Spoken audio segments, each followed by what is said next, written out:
આપ સર્વને પ્રભુ ઈશ્વરના નામમાં પ્રેમી સલામ સલામ હાલેલુયા. 15મી ઓગસ્ટ આપણા ભારત દેશની 80માં જે સ્વતંત્રતા દિવસ છે એને માટે હું આપ સર્વને શુભકામના પાઠવું છું. આપ સર્વને આપણા આઝાદીની 80મા વર્ષની ખૂબ ખૂબ શુભકામનાઓ. આપણે આજે રાષ્ટ્રગીત ગાયું, જનગણ મન અધિનાયક જય હે, અને એ દ્વારા આપણે આપણા દેશને ગૌરવ આપ્યું, આપણા દેશને માન આપ્યું, સન્માન આપ્યું, કેમ કે હું અને તમે ભારતીય છે અને આપણે બધા જ ભારતીય હોવાને નાતે આપણા માટે આ બહુ મહત્ત્વપૂર્ણ છે.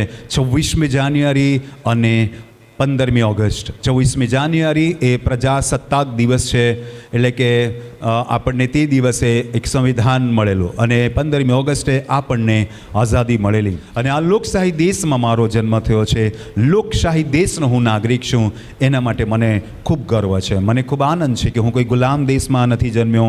એક ગુલામ તરીકે નહીં, પણ એક મૂળ નિવાસી ભારતીય તરીકે મારું અસ્તિત્વ છે.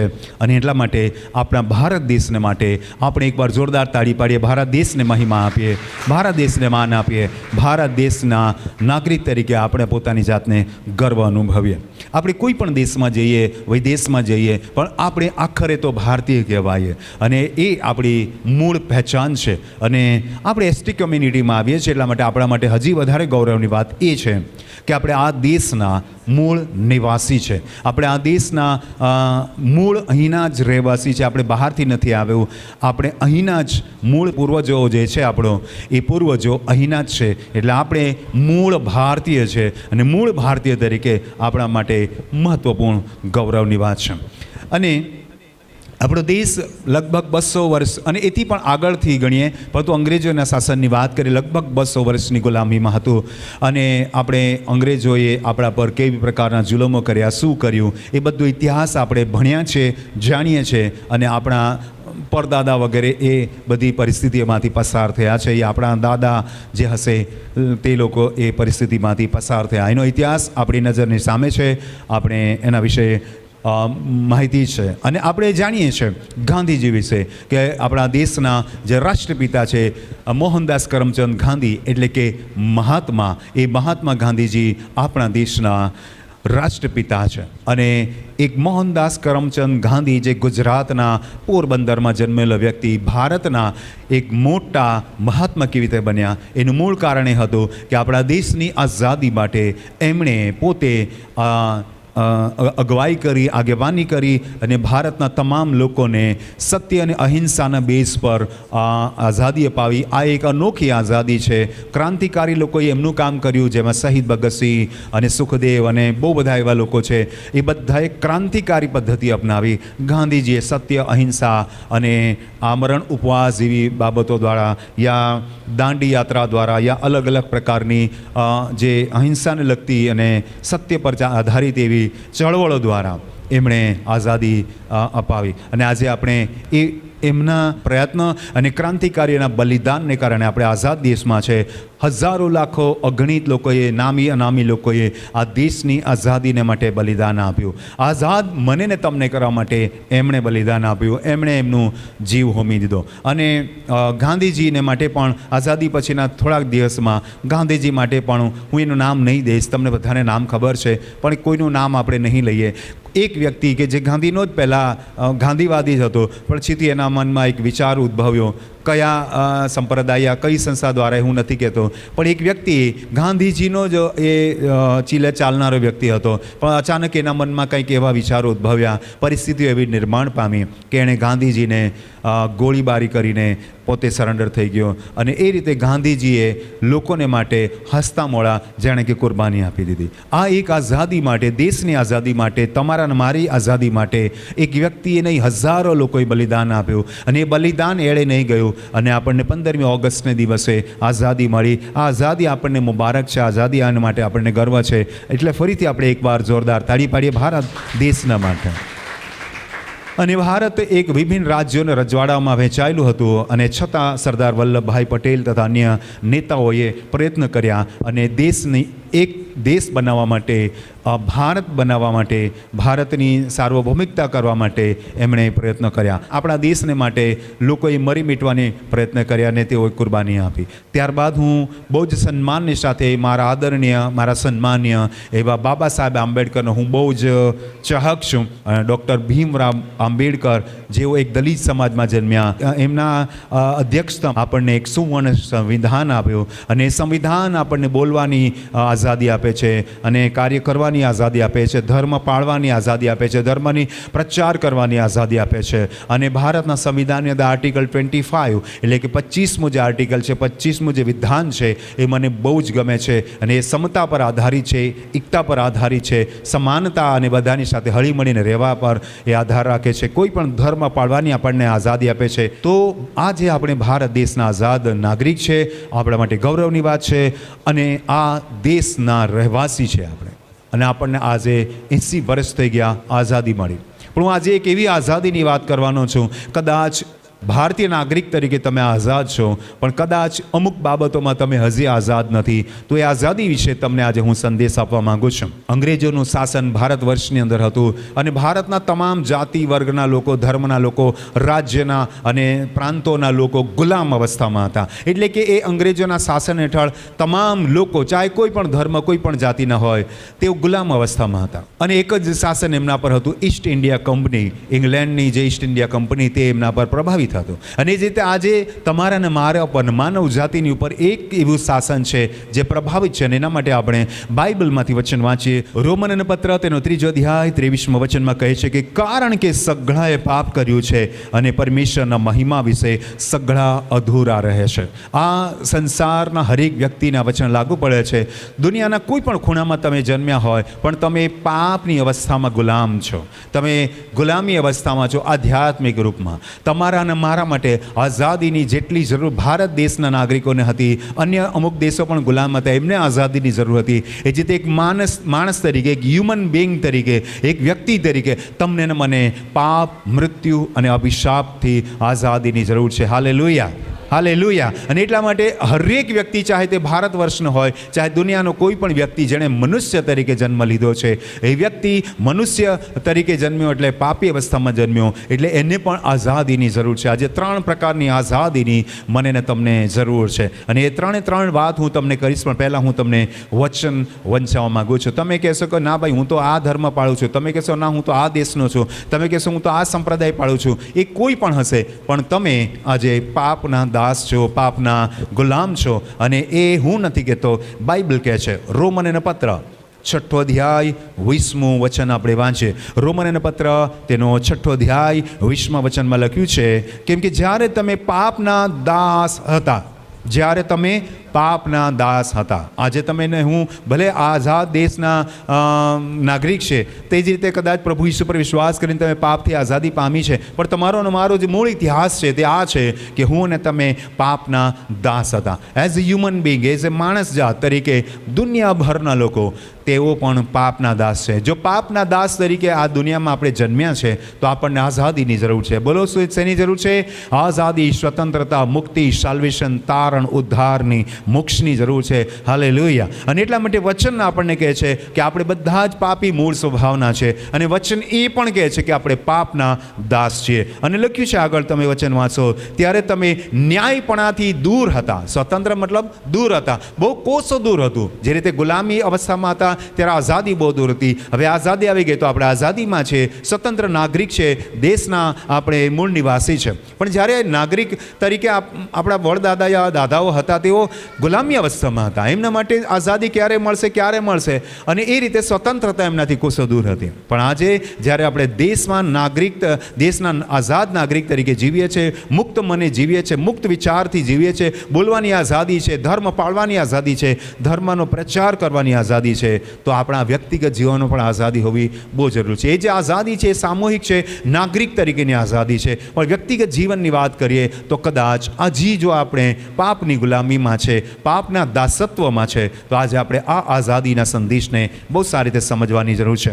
ને જે રીતે આપણા મહાત્મા ગાંધી તથા શહીદ ભગતસિંહ તથા અન્ય લોકોએ કુરબાની આપી, પ્રયાસો કર્યા, ચળવળો કરી, જાત જાતની એમણે બાબતો કરી, ઘરબાર છોડીને ઘણા બધા લોકોએ પોતાનું જીવન હોમી દીધું. એ જ રીતે આજે આપણે જોવા માંગીએ છીએ કે એક એવો વ્યક્તિ કે જેણે માનવ જાતિના ઉદ્ધારને માટે પોતાનું અસ્તિત્વ, પોતાનું વ્યક્તિત્વ અને પોતાનું જીવન હોમી દીધું. અને એ એક વ્યક્તિએ માનવ જાતિને માટે આ ચળવળ કરી, માનવ જાતિને માટે પ્રયત્ન કર્યો. અને એ કોણ છે હું તમને બતાવીશ. લૂકની લખેલી સુવાર્તા 23મો અધ્યાય અને 34મા વચનમાં એ વ્યક્તિનો હું તમને પરિચય આપવા માંગુ છું. તમે શહીદ ભગતસિંહને જાણો છો. શહીદ ભગતસિંહ હસ્તે મોડે ફાંસીના માચડે ચડી ગયા અને એમણે દેશના માટે પોતાનું બલિદાન આપી દીધું. હસ્તે મોડે કોઈ એમણે બાંધછોડ નહીં કરી, કોઈ જ નહીં. બસ દેશ આઝાદ થવો જોઈએ એ સપનું ભલે મારા દેખતા પૂરું નહીં થાય તો કંઈ નહીં, હું મરી જઈશ ખુશીથી, પણ મારો દેશનો હરેક નાગરિક, હરેક એનું બાળકોનું ભવિષ્ય ઉજ્જવળ બનવું જોઈએ, તેઓ આઝાદ થવા જોઈએ. એ સપનું લેતા શહીદ ભગતસિંહ અને સુખદેવ અને એવા લોકોએ આઝાદી માટે પોતાનું બલિદાન હસ્તે મોડે આપ્યું. હું એક એવા વ્યક્તિની વાત કરવા માગું છું જેણે માનવ જાતિ માટે પોતાનું બલિદાન આપ્યું. તે લૂકની લખેલી સુવાર્તા 23મો અધ્યાય 34મા વચનમાં આપણે લખ્યું છે, ઈસુ આ સમયે કાલ્વરીના ક્રૂસ પર છે. છેલ્લા શબ્દો છે, એના જીવનના અંતિમ શબ્દો છે. અને જીવનના અંતિમ શબ્દોમાં 7 વાણી છે, 7 શબ્દો એમના હતા, 7 વાક્યો હતા અને 7 એ વચનો હતા. એમાંનું આ એક જે છે તે કહે છે ઈસુએ કહ્યું. પણ ક્યાં કહ્યું? કાલ્વરીના ક્રૂસ પર લટકી રહ્યા છે, બિલકુલ અંતિમ શ્વાસો ચાલી રહ્યા છે. અને એવા સમયમાં પ્રભુ ઈશ્વરે તમારા અને મારા માટે મધ્યસ્થી કરી અને પ્રાર્થના કરી પિતા પરમેશ્વરને, પોતાના બચાવને માટે નહીં, પોતે જ મોંથી મરી રહ્યા છે, બિલકુલ ખુશીથી મર્યા છે કે મારા જે જાત ભાઈઓ છે, મારું જે આ માનવ જાત છે જેના માટે હું આવ્યો છું, એના માટે હું બલિદાન થવા તૈયાર છું. પણ આખી દુનિયાના હરેક વ્યક્તિ પાપથી બચી જવા જોઈએ. અને એટલા માટે પ્રભુ ઈશ્વર કાલ્વરીના ક્રૂસ પર કહ્યું, હે પિતા, હે બાપ, તેઓને માફ કર, કેમ કે તેઓ જે કરે છે તે તેઓ જાણતા નથી. તાળી પાડીએ, પ્રભુ ઈશ્વરને મહિમા આપીએ. આપણે આ ભારતની આઝાદીને માટે લોકોએ હસતા મોડે કુરબાની આપી દીધી અને બિલકુલ સ્વેચ્છાથી ઘરબાર છોડી દીધું. તે જ રીતે મારા અને તમારા પિતા પરમેશ્વરનું ઘરબાર છોડીને, સ્વર્ગ રાજ્ય છોડીને, પિતા પરમેશ્વરનો પોતાનો એકનો એક પુત્ર પ્રભુ ઈશ્વરે પોતાની જાતને ખાલી કરી દીધી. એફએસસીમાં તમે વાંચશો તો ત્યાં તમને મળશે કે પોતાની જાતને પરમેશ્વર હોવા છતાં, પરમેશ્વરના રૂપમાં છતાં દાસનું રૂપ ધારણ કરીને પોતાની જાતને ખાલી કરી દીધી. સ્વર્ગ રાજ્યની મહિમા છોડીને એ કાલ્વરીના ક્રૂસ પર બલિદાન થઈ રહ્યા છે. અને આ મારા પ્રભુ ઈસુએ પણ તમને ને મને પાપની આઝાદી માટે બલિદાન આપ્યું. એવા પ્રભુ ઈશ્વરને માટે આપણે મહિમા કરીએ, પ્રભુને માન આપીએ અને પ્રભુને તાળી પાડીએ, પ્રભુને મહિમા આપીએ.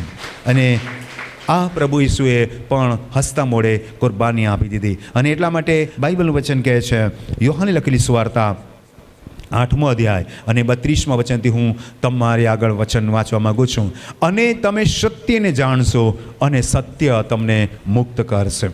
સત્ય આજે આપણે જાણીએ છીએ કે મારા દેશની આઝાદી માટે એક નાગરિક, આઝાદ નાગરિક તરીકે મારા મહાત્મા ગાંધીજી તથા સરદાર વલ્લભભાઈ નહેરુજી તથા અન્ય લોકોએ પ્રયત્ન કર્યા અને સેંકડો લોકોએ પોતાની કુરબાની આપી. એ મારો ઇતિહાસ મને કહે છે. એ ઇતિહાસ હું જ્યારથી ભણતો આવ્યો છું ત્યારથી લઈને આજ સુધી હું એ ઇતિહાસને જાણું છું કે કેવી રીતે મારા દેશને આઝાદી મળી. અને આજે ભારતીય કરન્સી પર, એટલે ભારતીય જે ચલણની નોટ છે તેના પર આપણે ગાંધીજીનું ચિત્ર જોવા મળે છે. એ આપણને યાદ દેવડાવે છે કે આ રાષ્ટ્રપિતા મહાત્મા ગાંધી આપણા દેશના સૌથી મહાન નેતા કે જેમની આગેવાનીમાં આપણા દેશને આઝાદી મળી. આપણે જ્યારે આર્થિક વહીવટ કરીએ છીએ યા કોઈ જગ્યા પર આપણે સરકારી કામકાજ કરીએ છીએ તો ગાંધીજીનું ચિત્ર આપણને જોવા મળે છે. એ જ રીતે જ્યારે જ્યારે તમે પોતાના જીવનના અસ્તિત્વને જોશો, જ્યારે જ્યારે તમારે સમજવાનું છે કે હું પાપી વ્યક્તિ તરીકે જન્મ્યો, ત્યારે તમારા હૃદયમાં એક છબી ઉભરી આવવી જોઈએ અને તે મારા ને તમારા પ્રભુ ઈશ્વરની છબી હોવી જોઈએ. તાળી પાડીએ, પ્રભુને મહિમા આપીએ.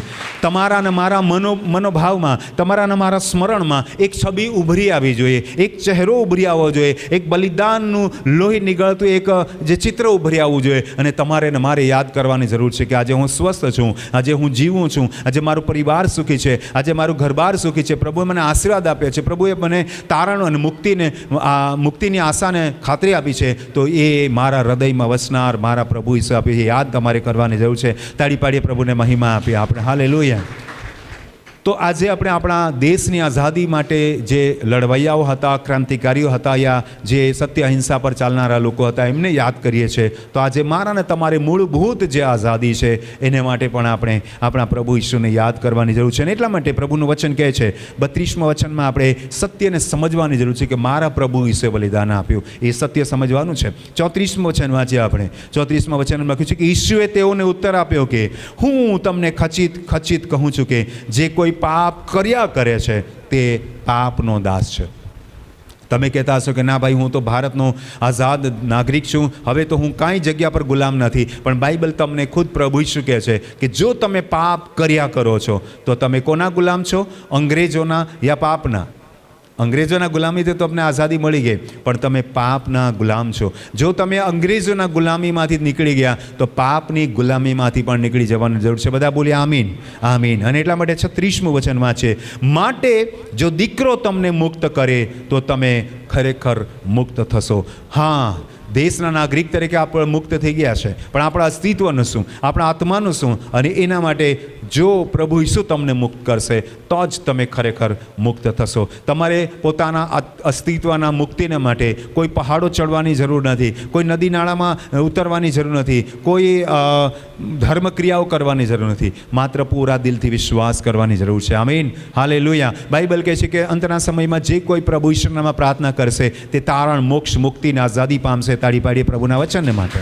એટલે આ સમય છે, આપણે આઝાદ દેશમાં ભલે રહીએ છીએ, વ્યક્તિગત રીતે આપણે ભલે આઝાદ છીએ યા સાર્વજનિક રીતે ભલે આપણે આઝાદ છે, પણ આત્મિક રીતે આપણે આઝાદ નથી. તો આજે પ્રભુ ઈસુના નામ પર આપણે વિશ્વાસ કરવાની જરૂર છે, પ્રભુ ઈસુને પ્રાર્થના કરવાની જરૂર છે. કેમ કે પ્રભુ ઈસુ જ તમને ને મને સાચી મુક્તિ આપે છે. કેમ કે એ બલિદાન થઈ ગયા, મૃત્યુ પામ્યા, દફન કરવામાં આવ્યા, પુનરુત્થાન પામ્યા, 40 દિવસ સુધી લોકોને દર્શન આપ્યું, ઉચકી આવ્યા, આકાશ ગમન કર્યું અને પાછા તમને ને મને લેવા માટે આવવાના છે. તાળી પાડીએ પ્રભુ ઈસુને માટે. હાલેલુયા.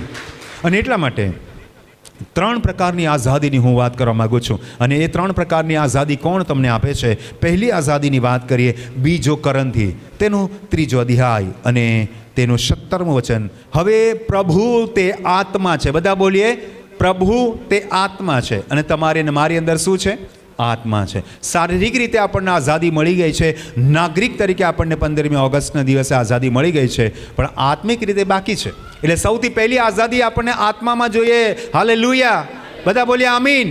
સૌથી પહેલી આઝાદી તમને ને મને જે પાપની અસર આપણા આત્મા પર છે, એ આઝાદી આપણા નેતાઓ આપણને નથી આપી શકતા. એ દેશની આઝાદી માટે એમણે પૂરેપૂરા પ્રયત્ન કર્યા, જાન હોમી દીધી, પણ આ આત્માની આઝાદી માટે મારા ને તમારા પ્રભુ ઈસુ પાસે આવવું પડશે. અને એટલા માટે કહે છે કે પ્રભુ તે આત્મા છે, અને જ્યાં પ્રભુનો આત્મા છે ત્યાં સ્વતંત્રતા છે. શું છે?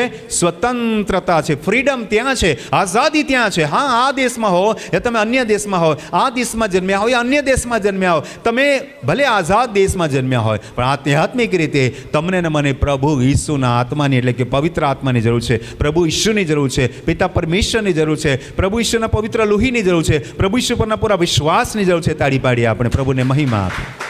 એટલે કે જ્યાં પ્રભુનો આત્મા છે, જ્યાં ખાલી શબ્દ એવું લખ્યું જ્યાં પ્રભુ ઈસુ છે, તો કદાચ વ્યાકરણની દ્રષ્ટિથી એ શારીરિક રૂપમાં ગણા હતી, પણ જાણી જોઈને એ શબ્દ લખેલો છે આત્મા પ્રભુનો. કેમ કે પ્રભુ ઈસુ પુનરુત્થાન પામેલા પ્રભુ ઈસુ છે. એ જીવન અને જીવન પામ્યા લીધું એમણે મનુષ્યનું, એવું મૃત્યુ પામ્યા, બલિદાન થયા અને પુનરુત્થાન પામ્યા. તો મતલબ આજે જીવંત છે. તમને એ જ જીવનની ખાતરી આપી શકે જેની પાસે અનંત જીવન છે. અને એટલા માટે તે આત્માના સ્વરૂપમાં વચન કહે છે કે એ આત્માના સ્વરૂપમાં છે. તમારા ને મારા આત્માની સાથે મળી જાય તો જ તમે આત્માથી ઉદ્ધાર આઝાદી પામી શકો છો. અને એટલા માટે કોની જરૂર છે? પ્રભુના પવિત્ર આત્માની જરૂર છે. બધા બોલીએ, મને આત્માની આઝાદી માટે પવિત્ર આત્માની જરૂર છે. બધા બોલીએ, મને મારા આત્માની આઝાદી માટે પવિત્ર આત્માની જરૂર છે. કેમ કે જ્યાં પવિત્ર આત્મા છે, તમારા મનની અંદર પવિત્ર આત્મા કામ કરે છે. તમારું મન, તમારું અંતઃકરણ પવિત્ર આત્માની પ્રેરણાથી, બાઇબલ કહે છે કે કોઈ પણ વ્યક્તિ ઈસુને પ્રભુ તરીકે કબૂલ નથી કર્યો. જ્યારે તમારું અંતઃકરણ પ્રભુ ઈસુને કબૂલ કરે છે, ત્યાં તમને આઝાદી મળી જાય છે. આમીન, હાલેલુયા, હાલેલુયા. તો આ પ્રભુનો આત્મા છે, ત્યાં સ્વતંત્ર થાય. આજે પ્રભુ ઈસુનો આત્મા એટલે કે પવિત્ર આત્મા તમને આજે કબૂલાત કરાવે છે કે મારો ઈસુ, મારો પ્રભુ, મારો ઉદ્ધાર કરતા, એના પર હું વિશ્વાસ કરું છું. તો પહેલી આઝાદી કઈ છે? આત્માની આઝાદી. બીજી આઝાદી વિશે જોઈએ, ગલાતીઓને પત્ર તેનો 5મો અધ્યાય અને પહેલું વચન વાંચીએ, ત્યાં પ્રભુનો આત્મા લખેલું. હવે બીજા મુદ્દામાં જોઈએ, ગલાતીઓનો પત્ર 5મો અધ્યાય પહેલું વચન. સૌથી પહેલો શબ્દ લખ્યો છે, ધ્યાન આપીએ, ખ્રિસ્તે. બધા બોલીએ ખ્રિસ્તે. ત્યાં આત્મા લખ્યું છે, અહીંયા ખ્રિસ્ત લખ્યું છે. ખ્રિસ્ત એ અસલી નામ નથી. અસલી નામ છે યેસુઆ, એટલે કે ઈસુ. ખ્રિસ્ત એક ઉપનામ છે.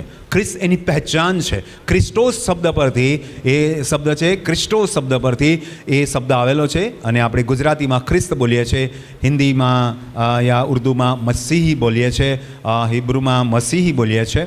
ખ્રિસ્ત એ ગ્રીક શબ્દ છે અને એ એક ટાઇટલ છે, એક શીર્ષક છે, એક ઉપમા છે, એક વિશેષતા છે, એક ખાસિયત છે. અને આનો અર્થ થાય છે બચાવનાર, એનો અર્થ થાય છે છોડાવનાર, એનો અર્થ થાય છે તારણ આપનાર, એનો અર્થ થાય છે કે તમને કાઢી લાવનાર યા બચાવનાર. અને આ માનસિક રીતે ઉદ્ધારની જરૂર છે, માનસિક રીતે આઝાદીની જરૂર છે. એટલે માનસિક રીતે કે એક ઉદ્ધાર કરતા આવશે, એક ઉદ્ધાર, એ જે આશા છે ને, એ આશાને રિપ્રેઝન્ટ કરે છે. ઈસુ શબ્દ વ્યક્તિગત નામ છે, ખ્રિસ્ત એ ઉપનામ છે. કયું ઉપનામ? એ દુનિયામાં એક પુરુષ આવશે, એ વેદોમાં લખ્યું છે, બાઇબલમાં લખ્યું છે, કુરાનમાં લખ્યું છે કે એક નર બાળક જન્મશે, એક પુરુષ આવશે અને માનવ જાતિનો ઉદ્ધાર કરશે, એક અવતાર આવશે માનવ. આ જે એક મનની અંદર ધારણા હતી, કેન યુ ઇમેજિન? શું તમે કલ્પના કરી શકો? એક મનની ઇમેજિનેશન છે. આ મનની કલ્પના, મનનો અંતઃકરણનો વિશ્વાસ છે. એટલે કે આ બીજા નંબરની જે આઝાદી છે ને, એ મનની આઝાદી. આજે હું ને તમે ખોટા વિચાર નથી કરી શકતા. આપણે રેસ્ટ્રિક્ટેડ લોકો છીએ. આપણે થોડુંક બચીએ છીએ ખોટા વિચારોથી. એ વિચારનું વાત આપણે કરવું હોય તો ના ભાઈ ના, કંઈ ગંદી વાતો કરવી હોય તો ના બોલાય, ગાળો બોલવી હોય તો ના બોલાય. આપણા મનમાં આપણે સંયમી છે. 9 ફળોમાં સંયમ પણ છે. મનની આઝાદી બહુ છે. આજે લોકોનું મન આઝાદ નથી. ગમે તેવી કલ્પના, ગમે તેવા વિચાર. બાઇબલ કહે છે કે જો તું બુરી નજર કરે એટલામાં તું પાપ કરે. તો આમાંથી બચવા માટે તો કોની જરૂર છે? ખ્રિસ્તની જરૂર છે, બચાવનારની જરૂર છે. એ જે વિચારોના સમંદરમાં આપણને ડૂબાડતું હોય ને શેતાન, ત્યાંથી કાઢી લાવનારની જરૂર છે. તાળી પાડીએ પ્રભુને મહિમા હતી. અને એટલા માનસિક આઝાદીની વાત લખી છે. ખ્રિસ્તે આપણને સ્વતંત્રતાને સારું સ્વતંત્ર કર્યા. આમ જ સ્વતંત્ર નથી કરી દીધા, ભાઈ તમે જાઓ, તમારે અમે પાપથી મુક્ત, તમારે જેમ જીવન જીવાય તેમ જીવો. એવું નથી કર્યું. એવું નથી કર્યું. જ્યારે આદમ હવાને પરમેશ્વરે બનાવ્યા, ત્યાં પણ તેઓ એક બાબત માટે બંધનમાં હતા, વાડીના વચમાંના વૃક્ષનું ફળ તમારે નહીં ખાવું. જે દિવસે તમે ખાશો યા તું ખાશે તે દિવસે તું મરશે જ મરશે. ત્યાં પણ એક કમાન્ડ હતી, એક આજ્ઞા હતી.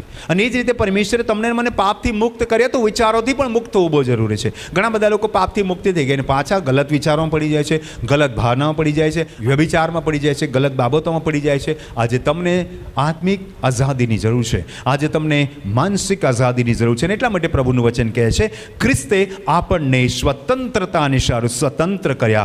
માટે દ્રઢ રહો. કેવી રીતે દ્રઢ રહો? શરીરમાં કસરત કરો, તંદુરસ્ત, એની વાત નથી. મનથી દ્રઢ રહો, મનને કાબુમાં રાખો, મનને સંયમી બનાવો. તાળી પાડીએ પ્રભુને મહિમા આપે. મનની અંદર દ્રઢ નહીં. દારૂ નહીં પીવાય, મૂર્તિ પૂજા નહીં કરાય, વ્યભિચાર નહીં કરાય. એ મારું, એ મન તમને દ્રઢ બનાવે. ખ્રિસ્તનું મન જેવું હતું તેવું તમારું પણ મન રાખો, એવું બાઇબલનું વચન કહે છે. મનથી આપણે આઝાદ થવાની જરૂર છે. મનની અંદર કોઈ ગુલામી અવસ્થા યા શેતાનના તાબામાં આપણે આવવાના. આપણું મન પ્રભુ ખ્રિસ્તના અધીનતામાં આવવું જોઈએ. અને માટે તમે દ્રઢ રહો અને ફરીથી દાસત્વની ઝૂંસરી તળે ન જોડાઓ. ખોટી ભાવનાઓમાં, ખોટા વિચારોમાં છે. એ ઝૂંસરી તમને છટકવા નથી દેતી, પણ પરમેશ્વરે એ ઝૂંસરીમાંથી તમને, એ માનસિક પાપમાંથી તમને બહાર કાઢી દે. તાળી પાડી પ્રભુ ઈશ્વરને માટે. તો આ બીજી છે માનસિક જે આઝાદી છે, એની આપણને જરૂર છે. અને ત્રીજી વાત કરીએ આપણે. પહેલું જે આપણે મુદ્દો જોયો હતો એ હતો આત્માની આઝાદી. બીજું આપણે જોયું હતું મનની આઝાદી. હવે ત્રીજું, તમે ને હું એક શરીર લઈને જન્મ્યા છે અને શરીર લઈને મરવાના છે. અને એ શરીર લોકો સળગાવી દેશે યા દફનાવી દેશે. પણ આ શરીર જ તો છે અસલી ખેલ. શરીરને ભાવના થાય છે એટલે તો આ બધા ખેલ ચાલે છે. એટલે મૂળ મુદ્દો તો શરીર છે. હવા અને આદમે ફળ જ નહીં ખાધું હોત તો કાંઈ ન થાય. એટલે શરીર તો મેન મુખ્ય આવી જાય છે. શરીર એક કાર્ય કરાવે છે. તો શારીરિક આઝાદીની પણ જરૂર છે. અને એટલા માટે ગલાતી 5મો અધ્યાય 13મું વચનમાં લખ્યું છે, કેમ કે ભાઈઓ તમને તો સ્વતંત્રતા પ્રાપ્ત કરાવવાને બોલાવેલા હતા. માત્ર એટલું જ કે તે તમારી સ્વતંત્રતા શારીરિક વિષય ભોગને અર્થે ન વાપરો, પણ પ્રેમથી એકબીજાની સેવા કરો. જોયું? બળજબરી ના કરો, કોઈ બાબતમાં શારીરિક રીતે દુર્વાસનાઓમાં ના આવો, શરીરને પણ કંટ્રોલ કરો. જેમાં તમને મેં સમજાવ્યું, મૂર્તિ પૂજા, વ્યસન, વ્યભિચાર, આ બધી બાબતો, લડાઈ ઝઘડા, કંકાસ, આ બધી બુરી સંગતોમાં આપણે નહીં પડવાનું. શારીરિક આઝાદીની જરૂર છે. શારીરિક બાબતોમાં પણ તમારે અને મારે ચેતવવાની જરૂર છે. જેમ કે દારૂનું વ્યસન હોય, ગુટકાનું વ્યસન હોય, તંબાકુનું વ્યસન હોય, મૂર્તિ પૂજામાં તમે તમારા શરીરને ગમે ત્યાં ઢાળતા હોય, એ યોગ્ય નથી. અને વ્યભિચારમાં તમારા શરીરને તમે અગ્નિમાં હોમતા હોય, એ યોગ્ય નથી. શારીરિક આઝાદીની પણ બહુ જરૂર છે. ગલત બોલવાથી આપણે બચવાનું છે, ગલત વસ્તુ ખાવાથી આપણે બચવાનું છે, ગલત કામથી આપણે બચવાનું છે. તો શારીરિક આઝાદીની જરૂર. પહેલી આઝાદી કઈ છે? બધા બોલીએ. આત્માની આઝાદી. બીજી આઝાદી કઈ છે? મનની આઝાદી. અને ત્રીજી આઝાદી કઈ છે? શરીરની આઝાદી. આજના સંદેશનું અંતિમ વચન આપણે વાંચીએ. રોમનનો પત્ર 6 અધ્યાય 17મું વચન. પણ પરમેશ્વરને ધન્ય હો. દરેક વ્યક્તિ બોલીએ, પરમેશ્વરને ધન્ય હો. બધા બોલીએ, પરમેશ્વરને ધન્ય હો. કેમ પરમેશ્વરને ધન્ય હો? કેમ કે તેમણે મને આત્માની આઝાદી એટલે પાપથી મુક્તિ આપી. હાલેલુયા. હા, એમનો કેમ ધન્યવાદ? કેમ કે એમણે મારા મનને બુરા વિચારોથી બચાવ્યો. તાળી પાડીએ, પ્રભુને મહિમા આપ્યો. અને હા, કેમ પરમેશ્વરનો ધન્યવાદ? કેમ કે મને શરીરની દુર્વાસનાઓથી, શરીરની ગલત બાબતોથી, પાપથી મને બચાવ્યો. એટલા માટે હું પ્રભુનો ધન્યવાદ કરું છું. તાળી પાડીએ, પ્રભુને મહિમા આપ્યો. 17 વચન. પર પરમેશ્વરને ધન્ય હો કે તમે પાપના દાસ હતા. ભૂતકાળ થઈ ગયા આપણો. હતા, હવે નથી. પાપના દાસ હતા, પણ જે બોધ તમને કરવામાં આવ્યો તે તમે અંતકરણથી સ્વીકાર્યો. હાલેલુયા. તમે એ બોધને, આજના સંદેશના, આઝાદીના સંદેશને શેનાથી સ્વીકાર્યો? કાનથી નહીં, અંતકરણથી. જો તમે અંતકરણથી સ્વીકાર્યો હોય તો 3 આઝાદી બોલો. પહેલી આઝાદી પાપથી મુક્તિ એટલે આત્માની આઝાદી. બીજી આઝાદી મનની આઝાદી એટલે બુરા વિચારોથી આઝાદી. અને ત્રીજી આઝાદી શરીર એટલે શરીરની માં થતા જે પાપો છે, વ્યસનો છે, મૂર્તિ પૂજા છે, વ્યભિચાર છે, એવી બાબતોથી આઝાદી. 3 પ્રકારની આઝાદીની જરૂર છે. ફરીથી કહું છું, ભારતની આઝાદીને 80 વર્ષ થયા. પણ આ 80 સેકન્ડમાં યા 80 મિનિટમાં યા 80 ક્ષણોમાં તમે તમારા જીવનને, આત્માને, અસ્તિત્વને આઝાદીમાં બદલી શકો છો. આજના સંદેશ દ્વારા પ્રભુ આપ સર્વને પુષ્કળ આશીર્વાદ આપે. તાળી પાડીએ, પ્રભુને મહિમા આપીએ. હાલેલુયા.